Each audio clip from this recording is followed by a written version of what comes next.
Hi. So I hope I'm not beating a dead horse here, but I wanted some practical points on what to do when you're trying to stay in alignment and someone you care about is out of alignment. Understanding what you have heard here today helps, doesn't it? A little bit. I have an example where my partner of 13 years, we had the best of times and the worst of times.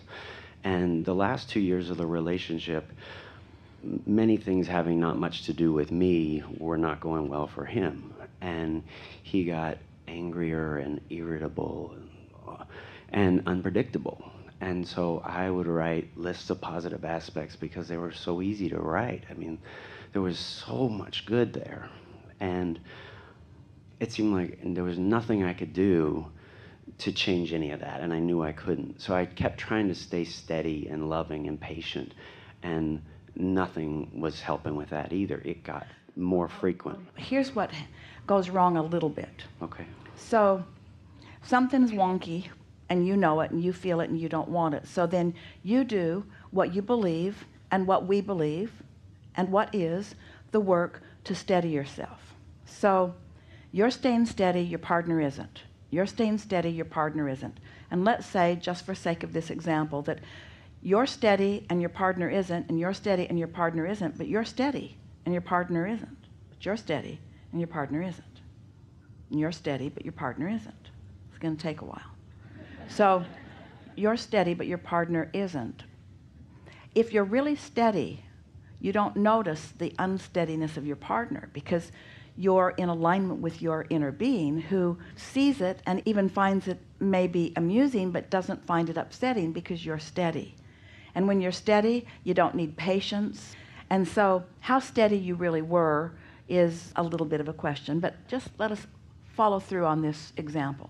So you're steady and your partner isn't, and then you want to take score of what your steadiness has accomplished because you've been steady, but your partner isn't. And then as you take score in terms of action, instead of feeling the success of your steadiness, you're calling it not success because your steadiness didn't change your partner. You see what we're getting at? And so your criteria is all screwy because if you think that your alignment with your source is so that you can change someone else, that's never what we've been encouraging you about. Your steadiness is for the benefit of your steadiness, for the benefit of your inspiration, for the benefit of your good timing. Because it's like you say, some good times and not good times, and you said a very powerful word. You said it's his unpredictability that's really bothering you.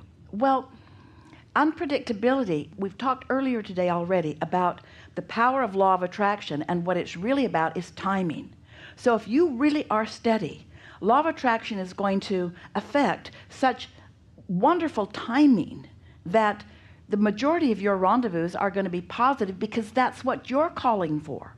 There's something that is very unsettling and it doesn't work well for you at all. If you come to a gathering like this and you learn about the laws of the universe and you practice your vibrational alignment, you practice being in the receiving mode, you get really good at it, you're step 4 receiving mode, and then you stop and you say, but what good does my receiving mode do because this thing that I care so much about is unchanging, then you're not really step 4. You're still doing what most everybody does, which is need him to be steady so that you can be steady. So you're looking at someone who's not steady as your basis of stability. And when you look at somebody who's not steady as your basis of stability, you have a rough ride. But when you don't pin that on him, when you don't make him and how he feels be your reason for how you feel, there's such a freedom in that, freedom for him and freedom for you.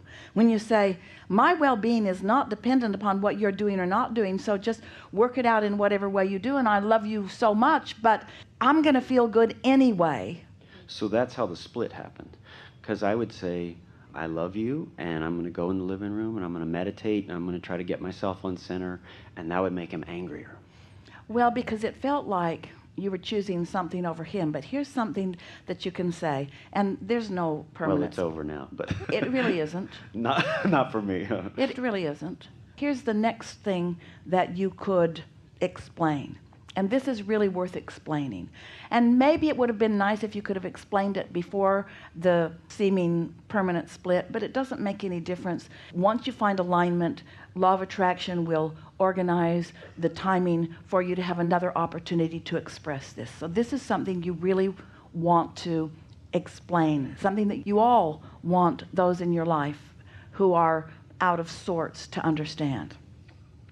The reason that I want to come into alignment with who I really am is because that alignment is important not just to me, but to everyone whom I focus upon. That's something really worth saying, whether they understand it or not, because the more you say it, the more you understand it.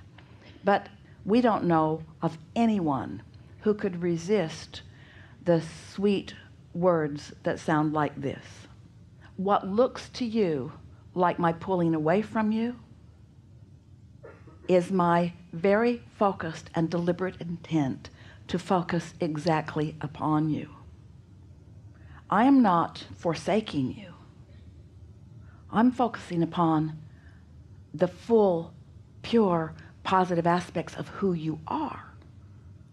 And when I do that, it fills me up with a love and appreciation for you unlike anything that I've ever felt before.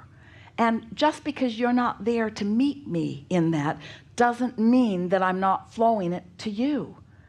One day we were talking to someone about her son, and we encouraged her to do what you're doing, to go into the other room, to not empathize, because this is the law of it. So let's say your partner is here in terms of the way he is feeling, or worse, really feeling bad, and you are here, which makes him feel like you're not there for him. But if you stay in alignment and focus upon him, it doesn't feel like you're not there.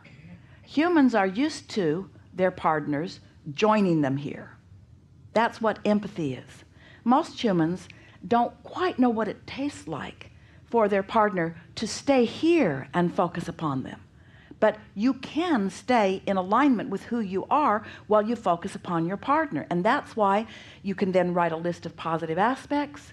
So you might say, and he might think you're crazy, that you've discovered a very big difference in the way it feels in your gut when you empathize with him in his problems, and when you feel compassion for him or anyone in his problems. In other words, you're not denying that he has problems. You just want to be solution oriented because you care about the outcome. You're not forsaking him. You're not denying him. So we said to this mother, who we were encouraging her to sort of walk away from your son. If you need to walk away, if you need some distance so that you can practice this compassionate attention upon him, then you must do that. And she said, he'll think I've forsaken him. He'll think that I'm forgetting about him. And we said, he will not forget that if every day from that place you call and say, I'm thinking about you. I'm knowing our value together. I'm thrilled when I think about who you are. It makes me happier more than any other thing when I think about the value that you offer to the world. When I think about relief coming over you, it makes my heart sing. When I remember who we are together, I'm thrilled by it. No one is going to feel forsaken when you're saying those words. But what you've been doing is what she was doing, joining in the empathy and then not having anything good to say. And then walking away because that felt bad. Well, I felt like I did a pretty good job of doing it, but it kept happening. And so then I got burned out. I just couldn't do it. Sometimes law of attraction provides this harmony. Sometimes law of attraction and harmony are you going one way and another going another way. But we're responding to the vibration that we are feeling from you. And it doesn't feel like harmony to us. It doesn't feel like harmony to us.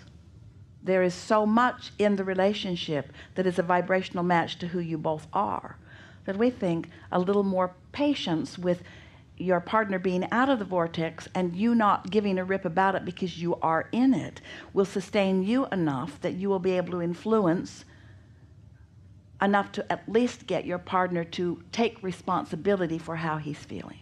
Most of the world is saying, I don't feel good and you need to do something different. And then you all are kind of in a hard place because you're learning, I can't do enough that's different to support you. It's exhausting. But once you do come into that alignment in a steady way, then you'll get a private jet. That's a pretty amazing experience, don't you think?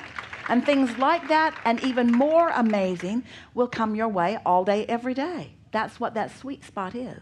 So while he's yelling at people at a party, literally, I was like, I really don't know what to do right now. I can't pretend like this girl's, our friend's not crying right now because he's on this crazy tear. But you see, as you take an example like that, that memory, that past, which isn't happening now, is not the conversation that's going to shore you up in step 3, 4, 3, 4, 3, 4, 3, 4.